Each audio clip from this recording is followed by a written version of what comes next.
The wheels on the omnibus go round and round, round and round, round and round. Omnibus. So I'm here to ask and answer one simple question today.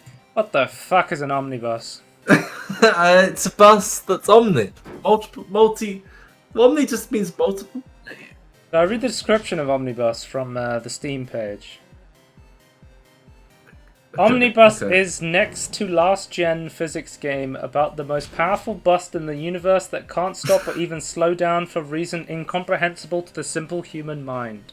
That's the Okay. description. So guys, what's happening right now is this is Speed the game. Yeah.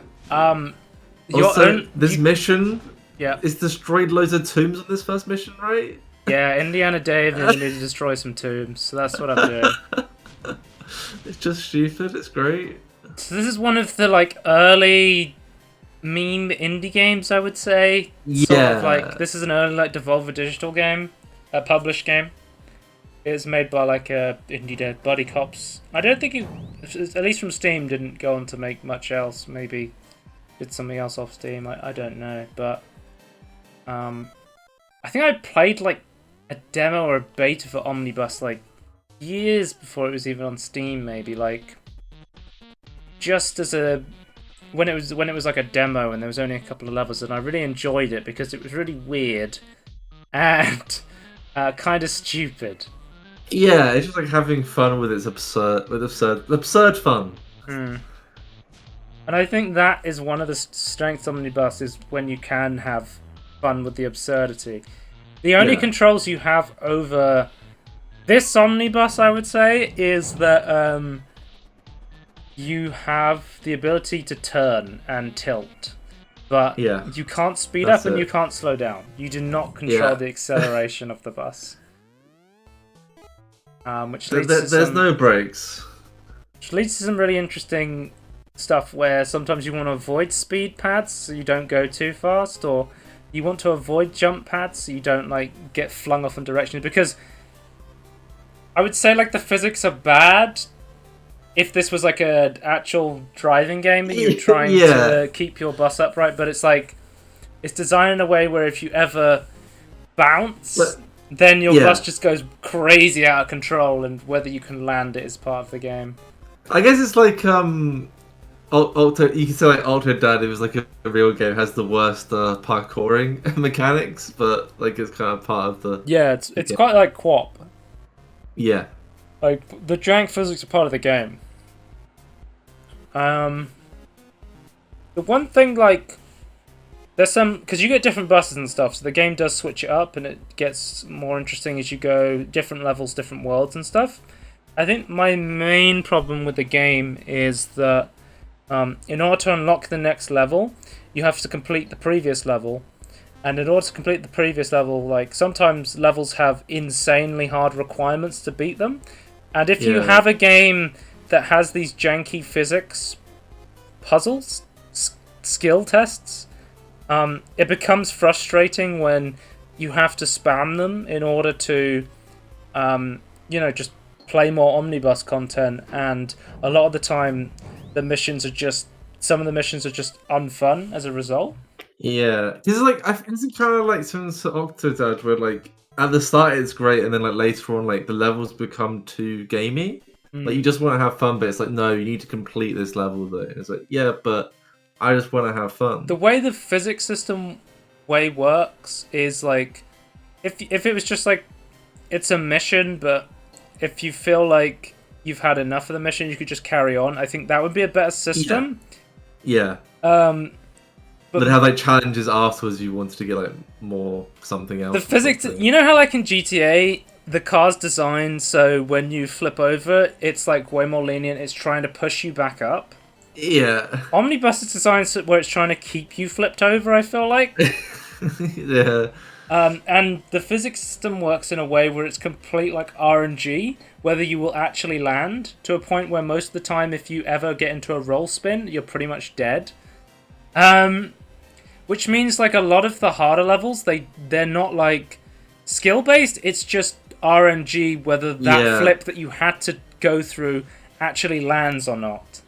Well, they could have designed the level to be okay. You're gonna die a lot, so let's make the experience of dying fun. Yeah, I mean, Whereas, like, if you make it more like a game, it then makes dying really annoying. It's a weird thing. Like these meme games, you have to like not treat it as a normal game, otherwise you're gonna get a weird result. Yeah, I think the problem is like some of the levels want you to display like a skill to be skill based, but you can't. And some of them are just so you're just having fun. It's like kind of just like a weird, awkward juxtaposition between the two. Yeah.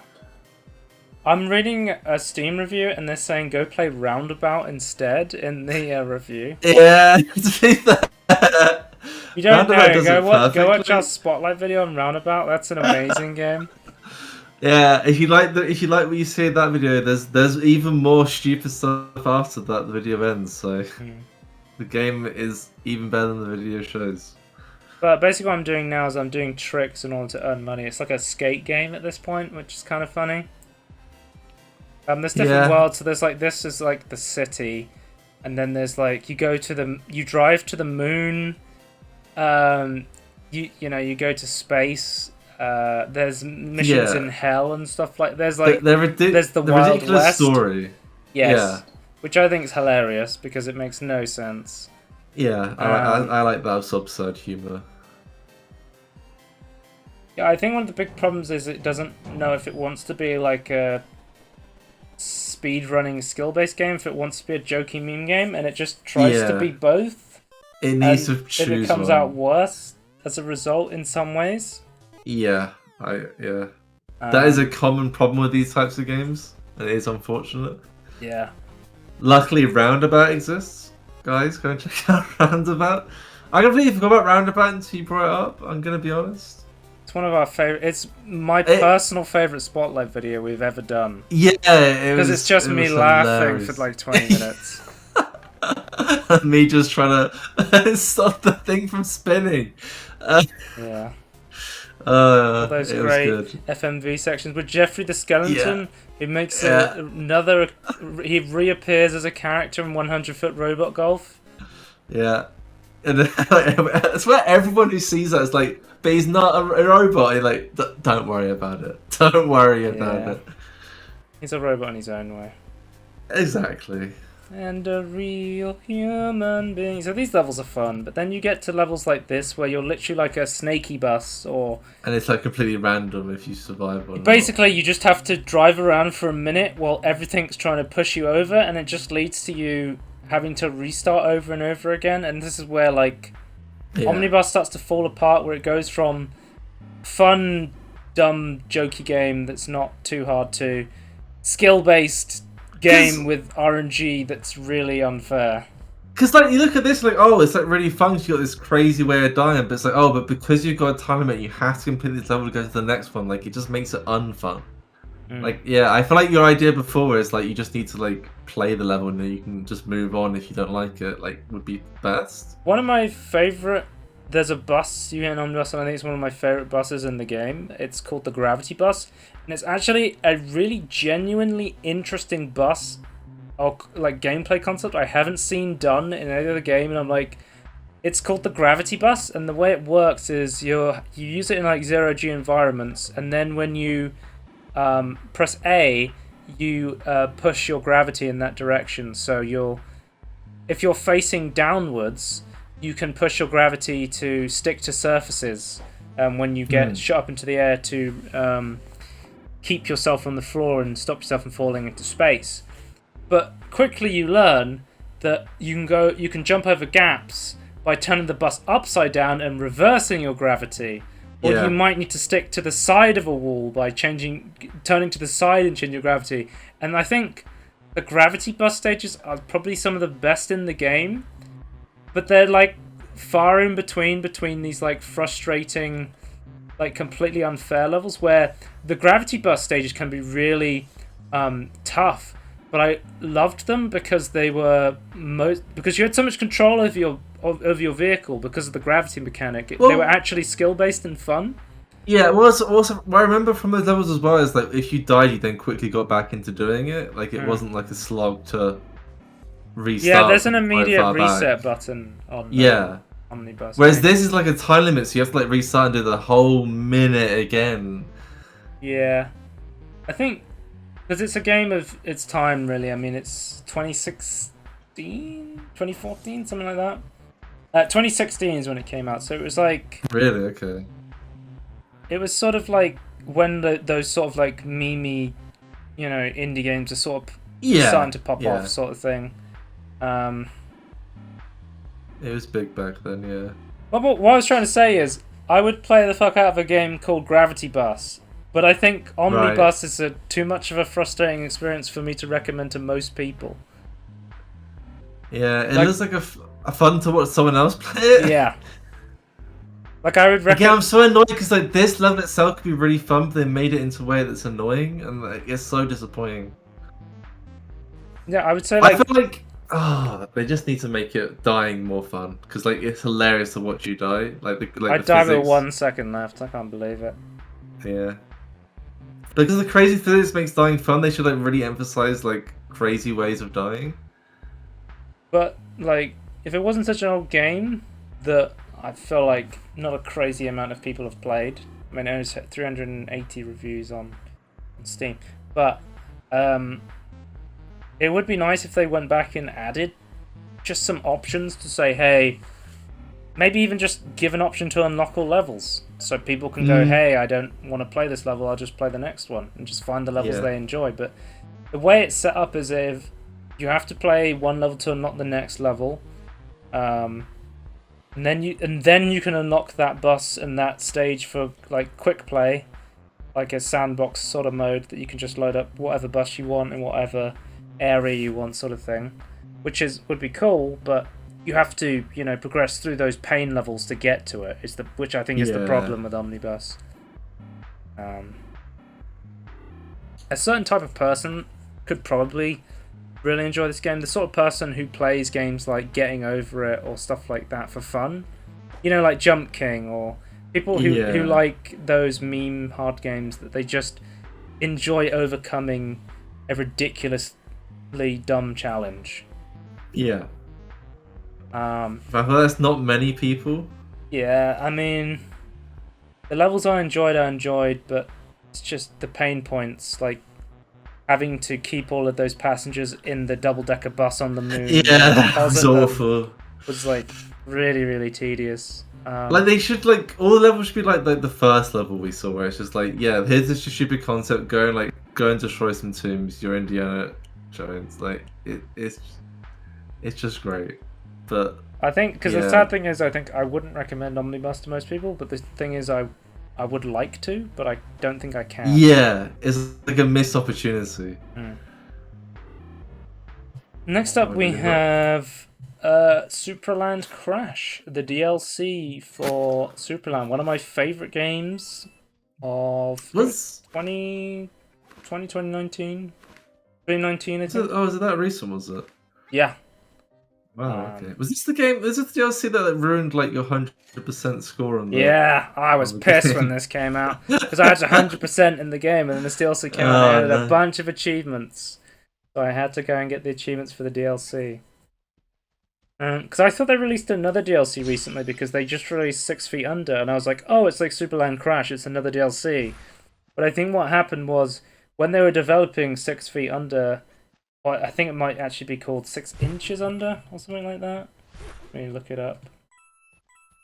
Because the idea is that you're a lot smaller than the average. Yeah. You're like a toy. Superland. 6 inches under, yeah, that's what it's called. Um, That makes sense. I think initially they designed it as another DLC for Supraland, but then they realized it was more like a Supraland 1.0 or 1.5. Where they were like, oh, Right. this has got so much content in it, Mars will be its um, own it game. might as well turn it into like its own game, which is why they Yeah. made it into. Um, yeah, 6 Inches Under was a little side project that was established to introduce new dev team members to our tools and workflow. essentially it's our preparation for the sequel to Supraland. Okay. It was supposed to be a little DLC for Supraland, but then it got a bit out of hand and got more and more ambitious. Instead of 3 months, it took 27 months, and then it became Supraland 1.5. Anyway, but Supraland Crash is the first and only DLC of Supraland, I guess, because 6 Inches Under became a fully fledged game, which I haven't played yet. But the idea of Supraland Crash is you crash in a rocket, and then you lose all of your abilities, so you have to go around and buy them back, sort of thing, in this like little adventure. Did someone steal them from you? Yeah, the guy at the beginning stole all of your abilities, Right. and then he forced you to buy them back off him. Right. Just like that asshole in Spyro. He's always selling you stuff he steals.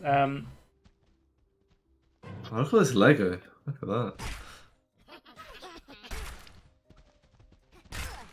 So one of the big things I would say about Supraland Crash is you need to play the first game because it uses mechanics from the base game, like the end game of the base game, in order to solve puzzles.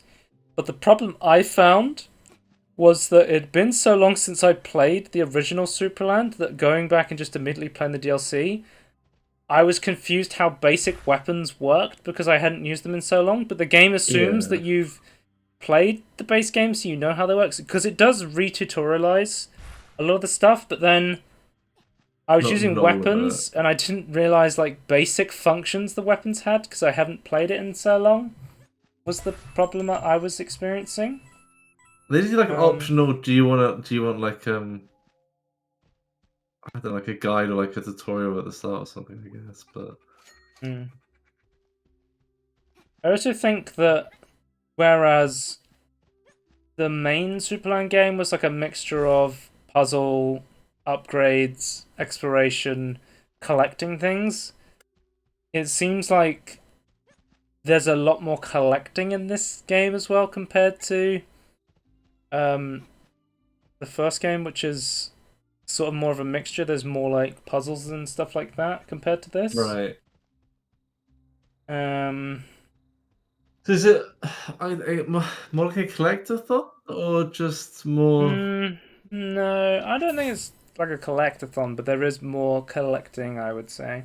Right, interesting. Okay. This game also has false endings, which I find hilarious. Because you fly in your rocket and it plays the varum varum varum varum music, and every time you try and you power this rocket, it crashes. It plays the credits and then it crashes. Okay. And then it starts again. Oh, so one of the achievements is to find the Waldo guy in all the different areas, and there's an achievement for finding all of his appearances. Do you have to just look at him? You just look at him, yeah, to unlock it, to get him. One of the annoying things is they did add some like time factors to a lot of the puzzles, which wasn't really a huge thing in the first game, where you had to run through a course and do things. There's a lot of races as well in this thing. I like the races though, because you have to beat them. Basically, you race against someone who's faster than you, so you have to cheat against him. So like on the first one, the way you cheat against him is he goes, "Oh, I'm going to race you here to here," so you use your teleport ball at the end, and you just teleport straight to the end and beat him. And he's like, "Oh, okay." So the next time he races you, he goes, "Oh, I'll race you, but I won't start the race until you put your teleport ball into this holster here." So every time you face him, he changes the race based on the last time you cheated to beat him, and then you have to find a new way to cheat to beat him, which I found really cool. Like I love that's great Supraland stuff. Yeah, that's really good.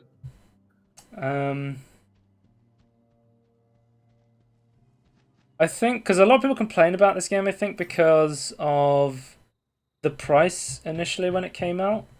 I think it was quite expensive. Right. Because the base price was like How long is this compared to the base game then? I see how it's hard to tell how long I played it because it's DLC, so I don't get individual Yeah. stats. It's probably Crash, probably about like 10 hours, 12 hours, something like that. Okay. Depending on if It's you're gonna not. like 100% all of the side content. I decided to 100% the achievements, but not 100% every single thing in the game because it got to a point where I was just like collecting lots of tiny little things that weren't really fun to collect. But I was just like, you know what, I'll just get that achievements again and then stop playing. I think with this one as well, with the original Supraland, I didn't have to look anything up, but because so much of the game I was so unfamiliar with at this point because of how long it had been since I played, and it just assumes you know these mechanics. I did have to look up a guide quite a few times just to help me out or give me clues and stuff Just like that. yeah. So you get like getting stuck and then needed. Yeah. Yeah. Okay. So usually I don't like looking up guides usually No. unless. Also, any fans of Pickle Rick? There's plumbuses everywhere for some reason. What? Plumbus is a joke item in the Rick and Morty universe, which is also in the Star Trek card universe. That's true. It's not. Guys, did you know Rick Oh and Morty is no. Star Trek canon? Did you know that the Oh, dear. Plumbus from Supraland exists in the same universe as Star Trek? It's a wacky world we live in. Yeah. They thought I couldn't find a way to bring Star Trek into the Supraland Crash review. You'll love to see it. There's always a way. Yeah.